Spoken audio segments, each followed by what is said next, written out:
Call the meeting to order at 5 o'clock p.m. We can stand now for pledge of allegiance. I pledge Allegiance to the flag of the United States of America and to the republic for which it stands, one nation, under God, indivisible, with liberty and justice for all.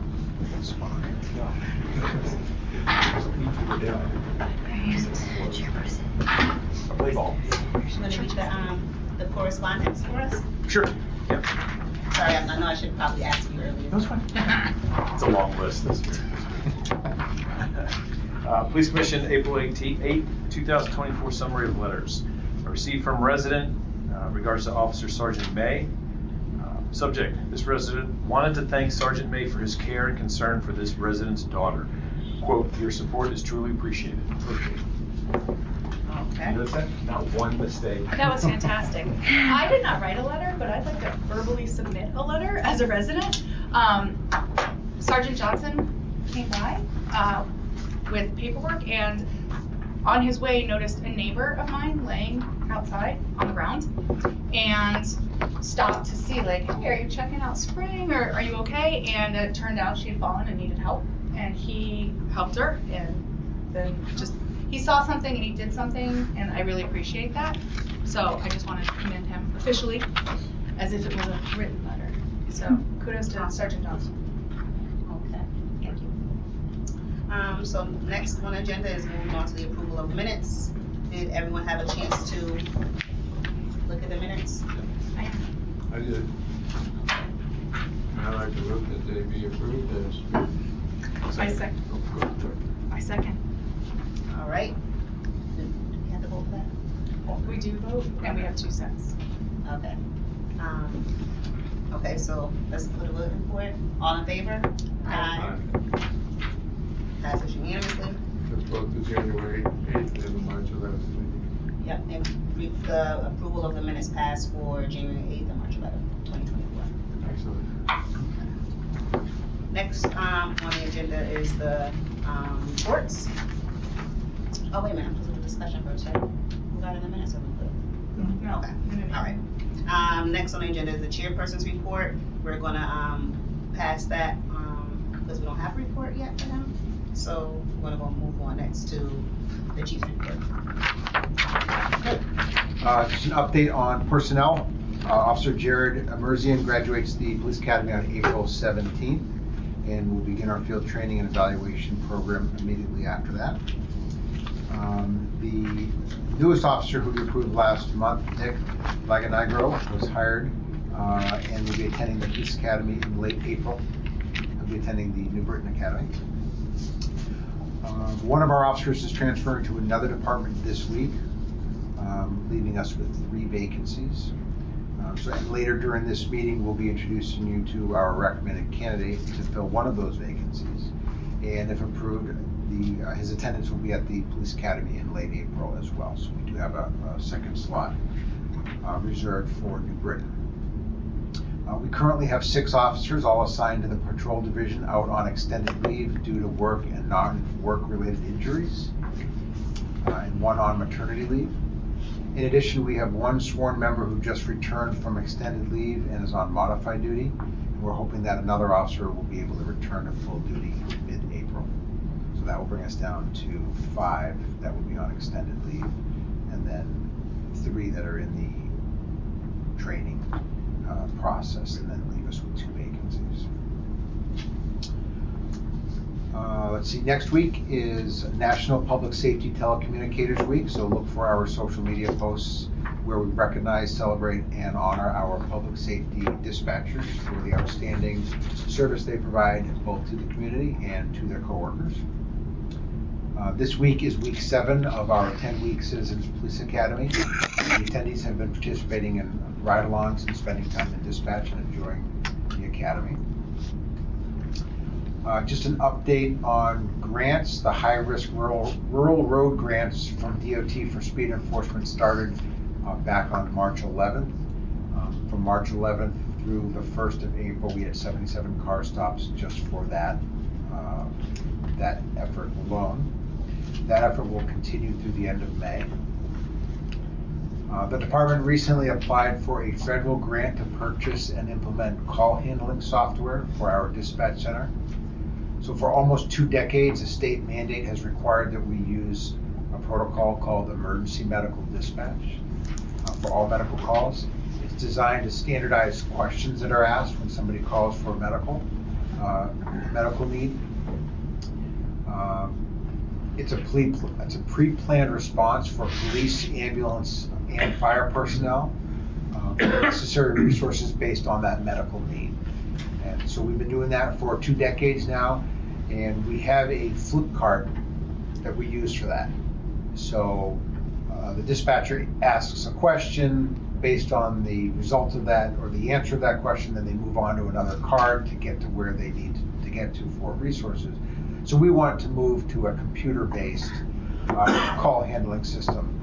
That system communicates directly with our dispatching, our CAT records, our computer dispatch system and our records management software. So it reduces a little bit of the redundancy. So when they enter information in there, that carries then over to our current system that we're using for documenting calls for service. But it's not only for medical related calls, it also does some standardized questions that we can customize for police calls and for fire calls. So there's a big benefit to this, not just for the emergency medical dispatch section, but also for policing and for fire calls. So that grant request was for $70,000. That was through the congressional directed spending. That application went in last week, and we will hopefully hear by the fall whether that will be funded for the fiscal year 25 federal season. If that is not granted, then we will try to find other ways to make that happen in the near future. Can I confirm that I understand? This is the same stuff we had talked about last year that kind of streamlines everything? Yep. Okay. Yeah, and last year we were sort of looking at it as just a benefit for emergency medical calls. We did some more research into this, compared a couple different companies, and found that we can move this towards standardized policing calls and fire calls, which I think would be a big benefit for us. Based on experience in dispatch, you get to know what sort of questions to ask, but sometimes you can get hung up, and this will give you a bit of a systematic way to ask about locations, about weapons, about anything that may be important to ask. But it is similar to what we asked for last year. And that's it for my report. Okay. Is there a COPS grant this year too? That is through the COPS grant. Is there an additional COPS grant for a cop? There or a is. salary? There is, yep. Are we going to request that? We did not. Okay. So up next is the consolidated monthly report. You guys have any questions about it?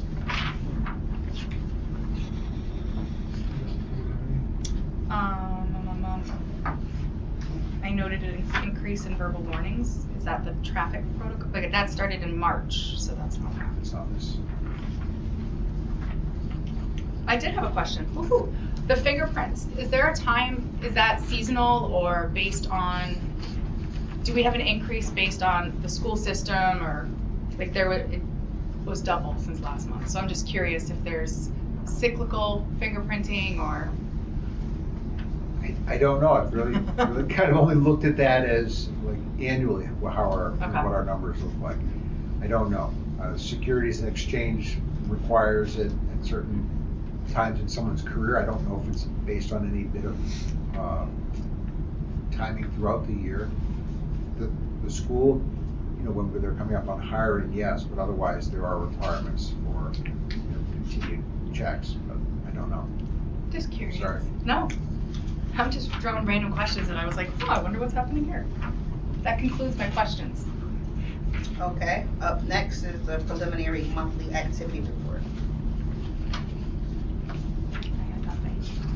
I didn't have any questions for you.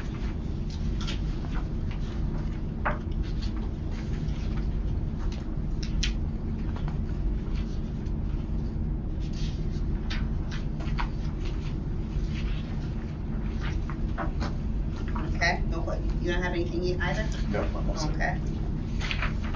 All right, and the year-to-date budget report, anybody have any questions on that? I had a question about dispatch overtime. Yeah. I just noticed that it went way up, and before we were kind of trending comfortably at the percentage of fiscal year. Have we lost a player dispatch? Or? No, we didn't have somebody for the first Yeah. 6 or so months of that. So it's just probably catching up to us. Okay. Yeah. Fair enough. Yeah. But no, we did not lose anybody. I shouldn't say that out loud. Right. That was my only question. You got a couple of the vehicle maintenance and gasoline accounts are way over Yep. budget.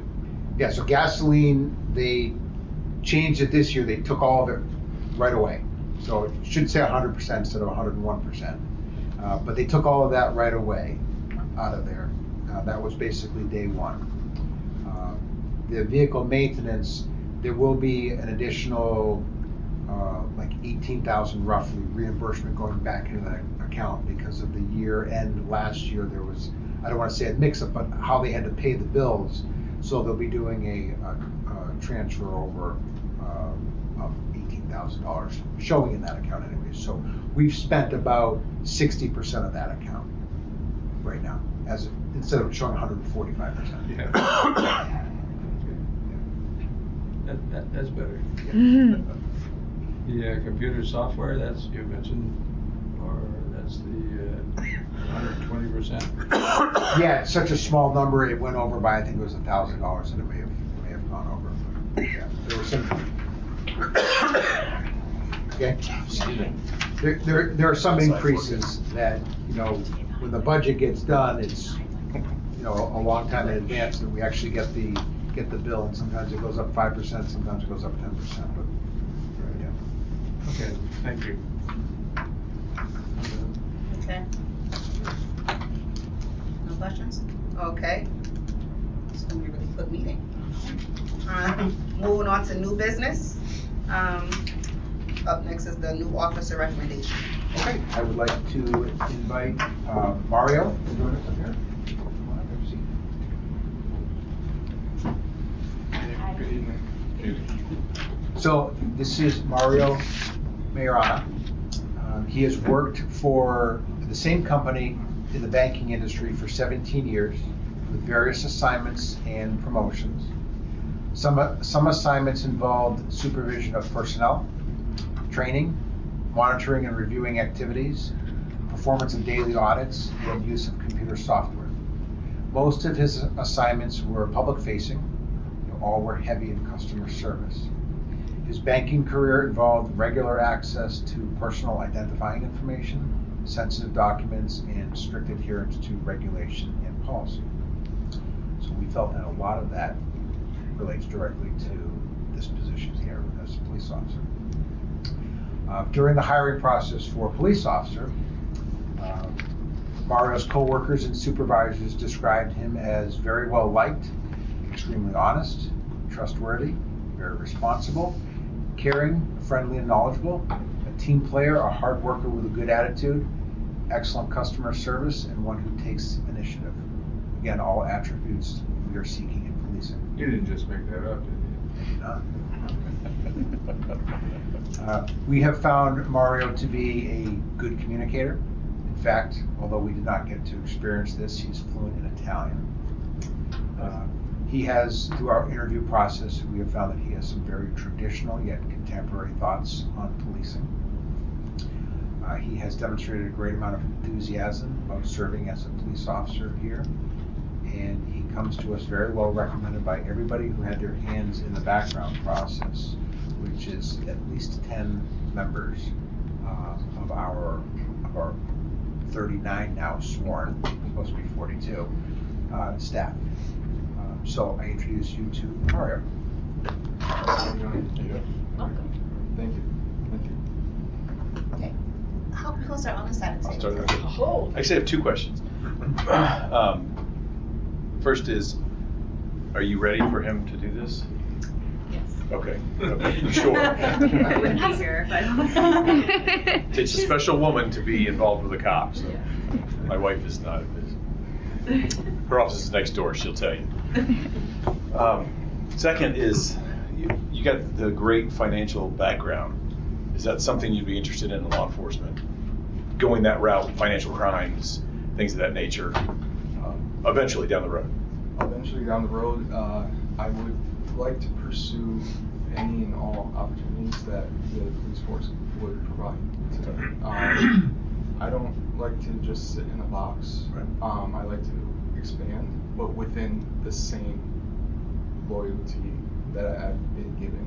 Okay. So, as I've expressed before, at Simsbury Police Department, God willing, I obtain this position, I would give more than 20 years of my life, and I would want to go, obviously, up the ranks to as far as I can go. Because that's a real specific niche in law enforcement. They're going to be. I have a feeling you get academy, get settled, get off probation, and start earning your keep here, and they're going to be coming after you to work some bad checks and things like that. That's a great opportunity. I mean, that's an unbelievable background. Thank you. To go from that to law enforcement and have that financial, especially the connections that you have. Right. Thank you. I appreciate that. And again, I would want to be the best asset for everyone, for Simsbury Police Department and the town of Simsbury as well. One more question. Okay. As the chief alluded to, give me an example of conservative or old school policing, or however you said it, old time policing and contemporary policing, traditional and contemporary policing. What your two concepts of that would be? So I've noticed obviously a lot of negativity in the social media and the society, how they perceive police officers. Everyone has lost sight of police officers are human beings still. They have families to go to. They live their lives normal, just like everyone else. And I understand now, especially with now that the 6 pillars of policing has come into force, they have to be more of a guardian than a warrior. And I would take that, knowing that knowledge, having that knowledge, I would take that and implement it on my day-to-day. When I encounter people, whenever I have to go on a call or something, I would go with it open-minded and first reevaluate the situation and not just go close-minded and not what I'm walking into. So always have to keep an open-minded. Great. Good. All right. I noticed that all of your background was in Stamford. Why Connecticut? I mean, I'm not totally, Simsbury. I know, I just said Connecticut. Simsbury, I know a lot of the departments are hiring, so why did you choose us? So I actually, ironically, in 2018, I actually applied for Simsbury when I started the process of becoming a police officer. Fortunately, at that time, there was only one vacancy, and I did not have the credentials to meet the requirements. However, I kept the training going, I kept the learning of the written exams, and then when I saw Simsbury open up, the knowledge that I've known about Simsbury, that it's a small, tight-knit community, family-oriented, established in 1670, and it's kept its charm since then. And I was raised in that type of environment, and I would love to police in that type of environment as well. And knowing that I can make a positive impact, and I can step out the door and get greeted. Officer Mayorana, thank you so much for everything you've done. And Simsbury was always on my mind. It was never a second, I guess.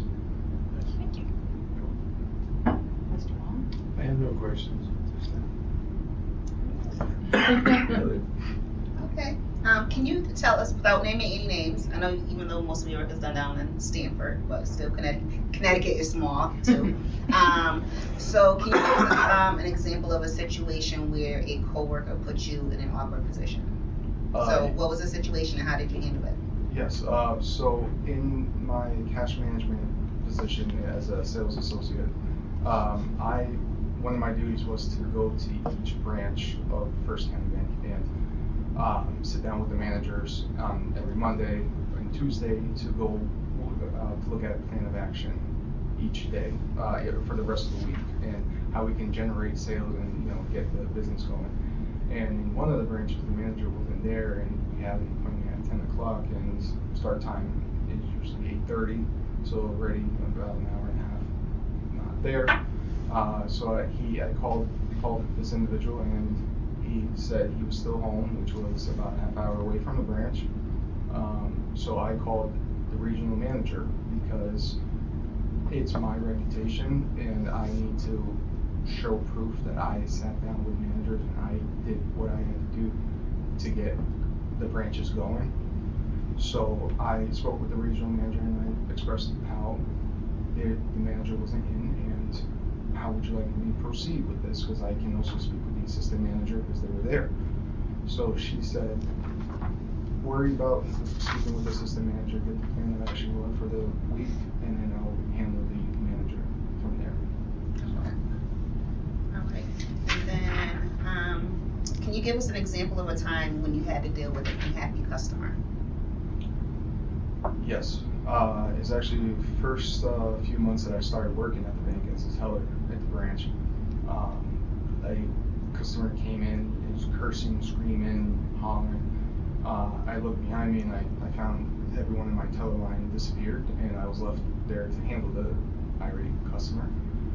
So she's screaming, yelling in my face, and then she stops, and I ask her, do you want a glass of water? And she kind of looks confused and says, why would I want water? I said, well, we have coffee, we have water, we have cookies. Why don't you sit down? Let's talk about this. You vented out your expression. Let's talk about this now. And she looks at me. She said, I'll take my coffee with cream and sugar, please. He said, perfect. No worries. I get that for you. Have a seat. Let's figure this out together. Okay. All right. I think we're good. Still no questions for anybody? Aren't you gonna ask your? Oh, yeah. I might. Oh, it's like, come on, like. You know. If you were sitting up here and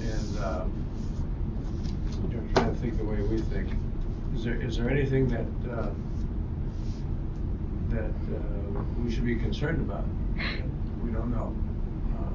Something of that nature. You know. Is there anything about your background that you would think we should be interested in, other than what's here on paper? What you talked about? Yeah.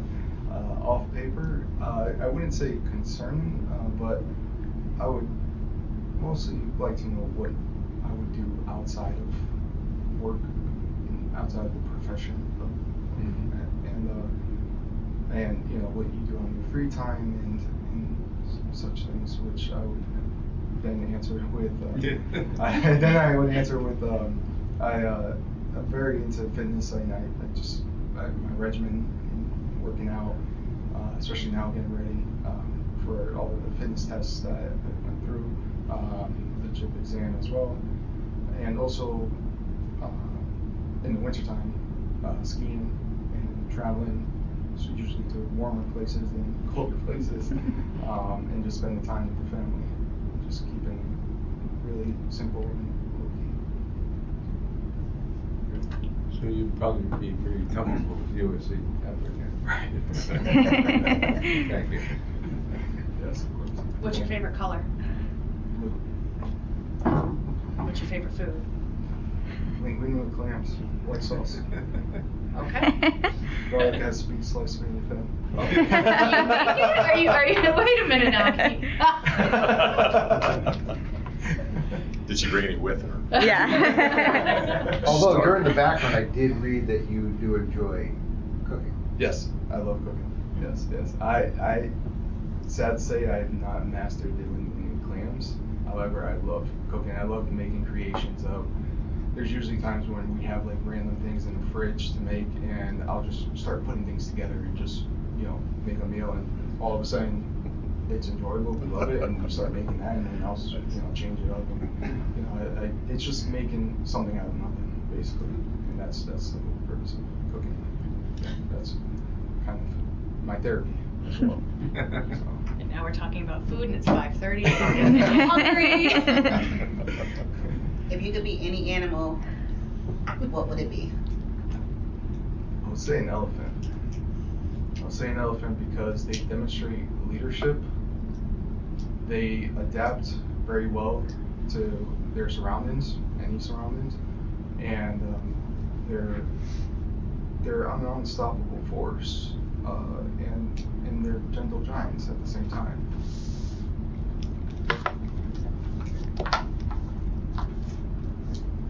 You can't use you on your basketball. You can't use you on your basketball team. Okay, no one else have any questions? Okay, so with that being said, we are going to move into executive session so that we can discuss Your this future. interview. We gotta say the time. Moving to executive session. Move into executive session at 5:26 p.m.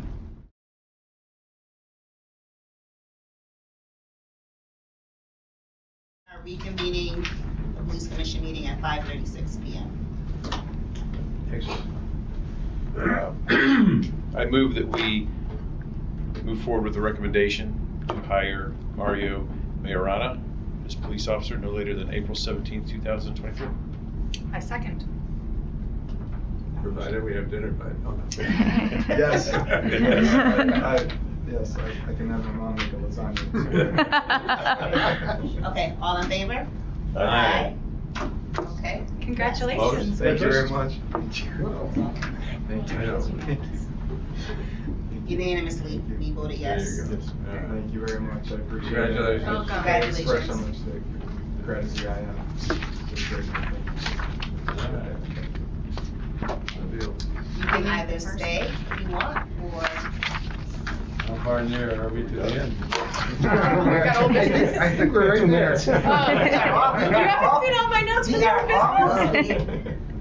almost. Okay, moving on next to old business. I do have old business. You thought I was kidding. I just wanted to note that there is a public hearing on April 15th, which will cover the changes to the pension plan. So I would, What day is it? it's Monday, April 15th at 6 p.m.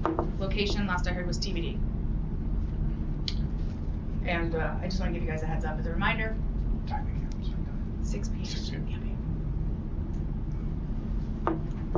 That concludes my old business. Okay. I move that we adjourn. I second. All righty. Aye. Aye. Pass unanimously.